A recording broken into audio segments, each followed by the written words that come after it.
in the line of education, I think the education sector, first of all, I would like to state, has greatly fallen apart in this country. And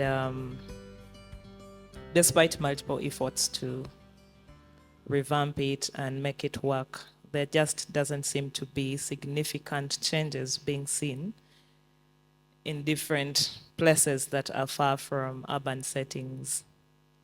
And some of the greatest challenges we have had to deal with have been in the public schools, those that are known as UPE, the Universal Primary Education Programs. And as a private educator, I am coming from an organization that is trying its best to ensure that at least all children have access to quality and equitable education. But then when we look at the landscape that has been set systemically to ensure that children are accessing school and receiving education and learning, that landscape does not allow for every child to thrive. So the biggest challenge has been having to work with the system, the government in place, and bring them to a realization that we actually need to implement some strategies to see change happening. Those from my cohort, I am trying to be very modest here, but those from my cohort know what it has been like for me to go into a classroom and teach in a government school. They know that at some point I inquired from them, what can I do? Because you are faced with a classroom of 250 plus learners with no infrastructure, with no resources, but then they should be having these resources. The school is supposed to be having capacity to run, but it's a government school and we don't have the resources to run and succeed. So that in itself has been a challenge, and the challenge continues to grow. And I'll just ask you to reflect a bit on the schools that you see in your villages. Have you ever taken time to find out how the schools run? Have you ever taken time to find out how many students are in those schools?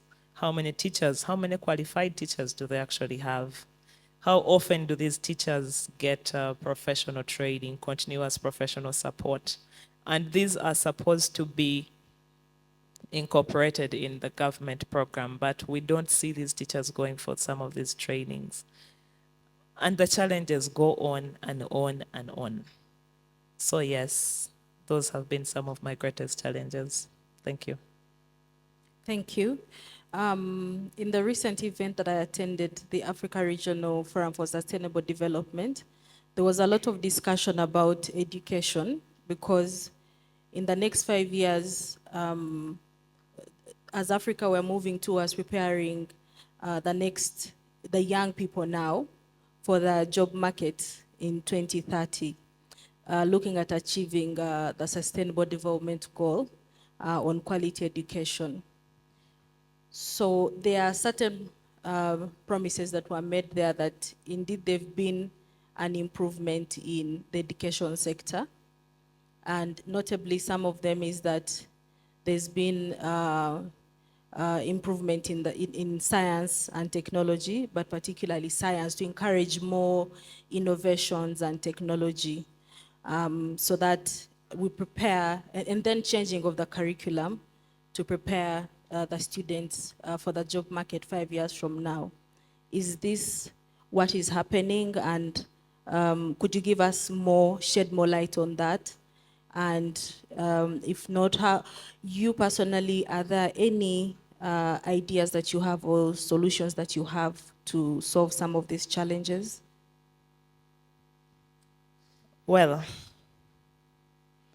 you know, it's one thing to sit in the big meetings and have those commitments signed. And then it's another thing for those commitments to be implemented. So, one, the agenda of the African Union and their theme is hinged around education and the success of every learner once they enter classroom. And then secondly, we have the United Nations running the Agenda 2030. And SDG 4, that is for education, is high on a priority. And there are efforts that are being done.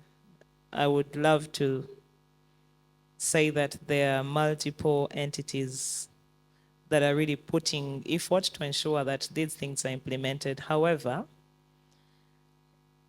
implementation does not happen in a place that has a system that is limiting. It's okay to talk digital transformation. It's okay to discuss digital literacy. It's okay to discuss it. However, if we realistically assess Uganda, are we really ready for it? Even in the next 5 years, are we ready for it? So I cannot dispute the fact that, yes, it's a good move, but I think 5 years is a bit too soon for us to get there. Some people will achieve it due to their geographical location, urban centers, but there are regions that are not going to be able to achieve that. If our current problems are children are not having even scholastic materials, a book and a pen, then how do we expect a child to understand how to navigate a tablet in a classroom, yet we do not even have electricity or access to power or even water? So it's ambitious, it's great. I am a supporter of the pact that was signed. However, I know that as a country, we are going to have to do more to achieve those goals that have been set.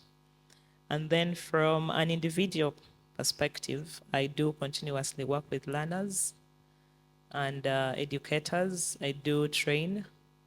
And also I'm attached to an organization that is entirely education-based, that is Teach for Uganda. That is also an associate of a global body known as Teach for All.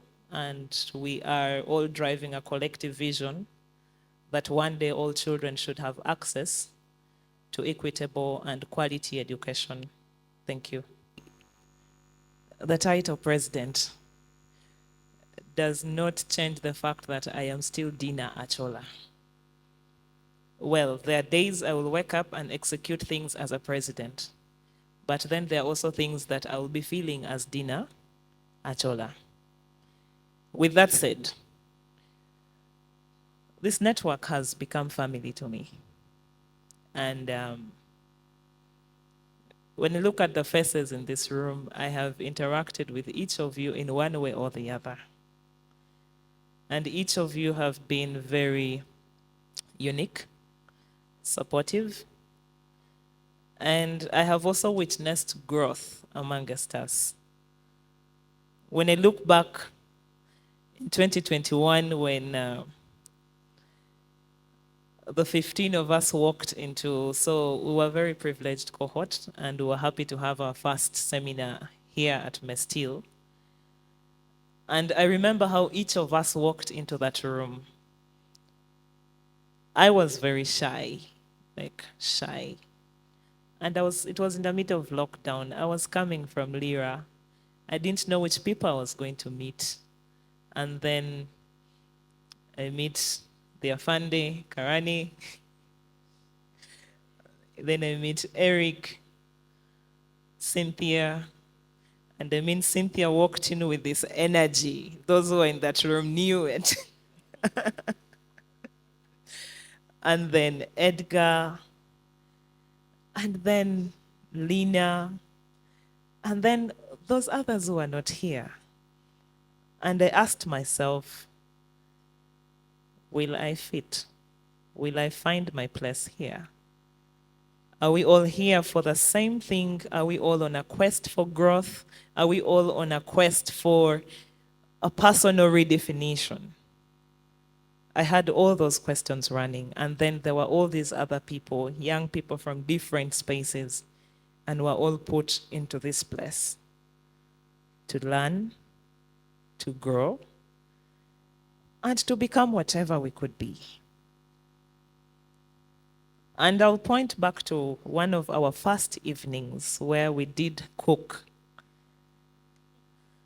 We cooked, all thanks to Awel and Kwezi and the team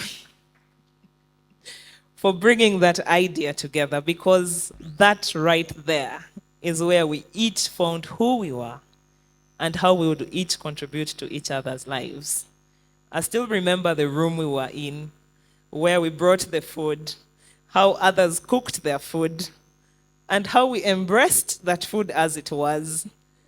I mean, the family was formed right there. And right after that first semester, and we knew it, that going forward, we would have each other's back. We knew it that post this room that we were seated into, we all had a collective responsibility. I would eventually have to go back to the classroom. At the time, Edgar would still have to go back to Malaba. At the time, Karane would still have to go back to his office. But the one thing that stayed with us, the first reading that we read, the letter from Birmingham, there is a line that states, I am in Birmingham because there is injustice here. And an injustice here is a threat to justice everywhere.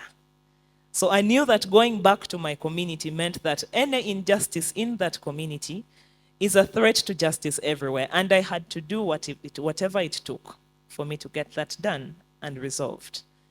Edgar, on the same hand, knew that the office he held was his place to become the best version of himself and exercise it like no one else would. So that is the kind of spirit we walked away with. And we have, over the years, shaped our friendship and become a family. And I have seen the network show up strong on both good and bad days. And I have seen the network stand together against all odds to make things happen. And we do not wait for the big meetings to happen. Even in our small units, things are happening. We still have all the conversations on days when we question who we are. What is it that we are chasing? When we hit the rock bottom, what comes to mind? I remember the poem, The Trough, Judy Brown. And I know that, yes, you've hit the bottom, but can you just rest? Can you just hold on a little bit and wait until the waves carry you to shore? These are conversations that we are always having, and it keeps us going. And I think it's safe to say that I have a lot of conversations with Mercy. Yes, and Mercy is from a different cohort. I mean, this is who we are now, and I am very proud of it. So yes, the network has really been here. Thank you. Well, there are quite a number of recommendations that I'll not digress from what Chuck has said, to encourage fellows to have impact projects, social impact projects, and then call on the rest of the network to support.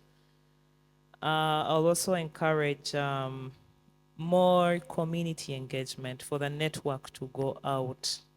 I mean, we are all in very key spaces. We have a lot of information and knowledge that can empower the local communities. And I'm speaking this from a point of civic engagement, to empower communities to know how to engage,